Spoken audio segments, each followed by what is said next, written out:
Nakapagdesisyon na nga ang mga magulang ko na bumaba na kami ng bundok at doon na nga kami maninirahan sa baryo kung saan doon kami titira sa bahay ng pinsan ng papa ko. Bago pa nga dumating ang bagyo ay namatay nga yung asawa nung may-ari ng bahay na yon, kaya naman naisipan na nga ng pinsan ng papa ko na umuwi na nga doon sa bahay ng magulang niya. Dahil family friend na nga namin sila ay nakapagdesisyon na nga yung pinsan ng papa ko na kami na nga yung titira sa bahay na yon. Sa mga panahon nga na yon ay tuwang-tuwa na nga kami dahil sa wakas nga ay makakatira na nga din kami sa baryo. Malaki ang bahay na yon, simentado at maayos, at ang kinagandahan pa nga nito ay nasa sentro ito ng baryo. Nung unang gabi nga ng tulog namin doon ay syempre hindi mo talaga maiwasan na matatakot, pero inisip na nga lang namin na mabait nga yung asawa ng pinsan ng papa ko, kaya naman siguro hindi na nga kami nito mumultuhin. At sa awa naman ng Diyos, simula nung tumira kami doon, hindi man lang talaga nagparamdam sa amin, dahil nga sabi ko naman sa inyo ay mabait nga ito. Simula nga noon ay hindi na nga kami nahirapan mag-aral dahil nga mas malapit na nga yung paaralan, lalakarin na nga lang ito. Grade 5 na nga ako noon at tuwang-tuwa na nga ako dahil hindi na nga namin kailangan lumakad ng 2 oras para pumasok sa school dahil ilang hakbang na nga lang ay paaralan na nga namin ito. Hindi rin naging madali ang buhay namin doon dahil simula nang bumaba na nga kami sa bundok ay kasabay din noon ay nawala na nga kami ng hanap buhay. Kaya kung ano-ano na nga lang trabaho ang sinubukan namin para naman kahit papaano ay maraos namin ang pang-araw-araw. Nasubukan din naming magtanim ng kamote at kamuting kahoy para naman kahit papaano ay mayroon nga kaming makain sa oras ng taggutom. Hindi rin kami nagtagal sa pagtatanim ng kamote at kamuting kahoy dahil yung pinagtataniman nga namin ng lupa ay hindi nga yun sa amin. Kaya naman sinubukan na nga din ng papa ko na magtrabaho doon sa minahan ng ginto. Dahil doon sa kabilang barangay ay ganun nga yung hanap buhay nila. Hindi rin biro ang ganong trabaho dahil nga kailangan mo pang umakyat doon sa matatarik na bundok at napakadelikado nga din ito. Dahil ang pagmimina ng ginto ay hindi rin ito biro na trabaho. Minsan pag minalas ka pa nga ay madidisgrasya ka pa dito. Tagal din kami sa ganong hanap buhay dahil kahit papaano naman kapag masipag ka nga ay makakaraos ka nga din sa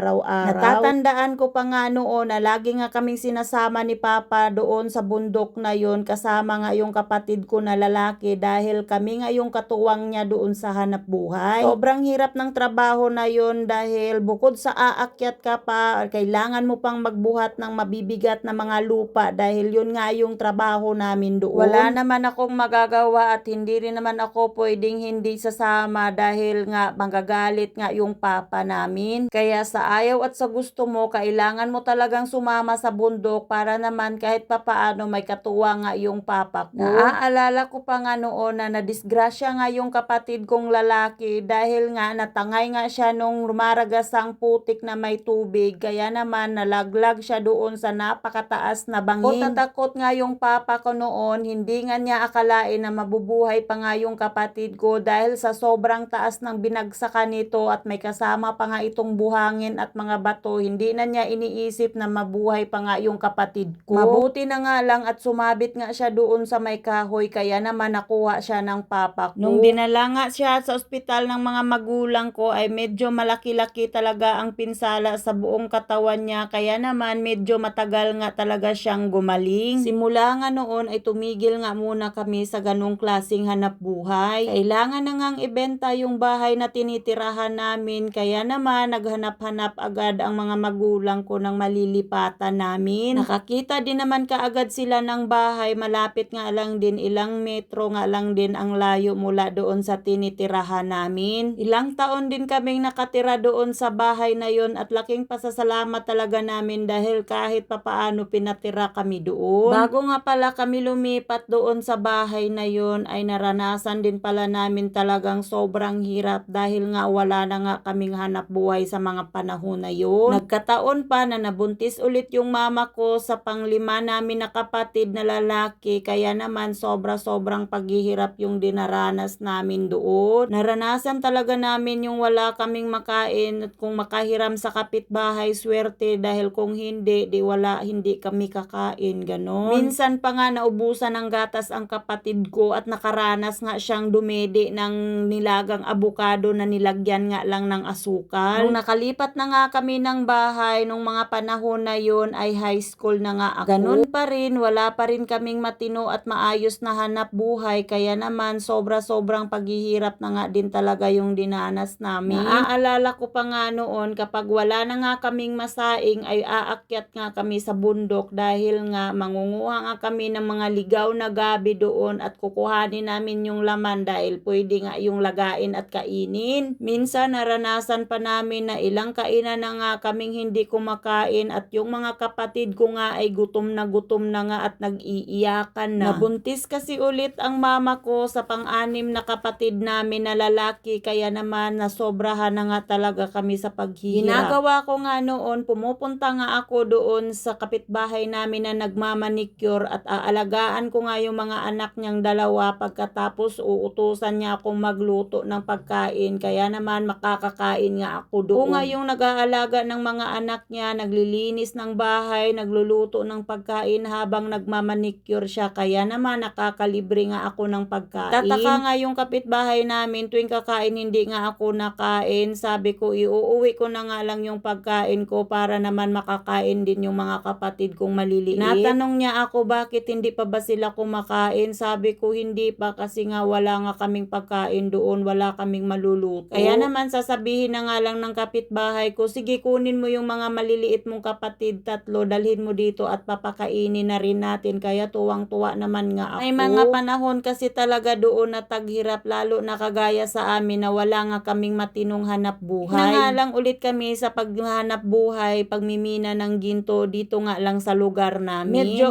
okay na siya, hindi delikado kumpara nga nun sa dati. Mahirap at nakakapagod na ganong trabaho, pero pinagtsatsagaan, tinitiis na lang namin dahil para nga lang din makakain kami ng maayos. Habang nag-aaral nga kami ng high school, pagdating ng Sabado at Linggo ay sumasama nga kami doon sa bundok para naman kahit papaano may pambaon kami pagpasok sa school. Tayo din yung pinapasukan namin na school sa high school, halos 2 oras din lakad bago kami makarating. Pero pinagtitiisan ko talaga yon para lang makagraduate ako ng high school. Kagraduate ako ng high school year 1987 at tuwang-tuwa nga ako at sabi ko mag-aaral ako ng college. Pumunta kami ng Surigao City ng kaibigan ko dahil maghahanap kami ng mapapasukan namin dahil magse-self-supporting kami. Hanggang dito na lang ulit ang kwento ng buhay ko at abangan ulit ang susunod na kabanata ng buhay ko. Yun lang, bye!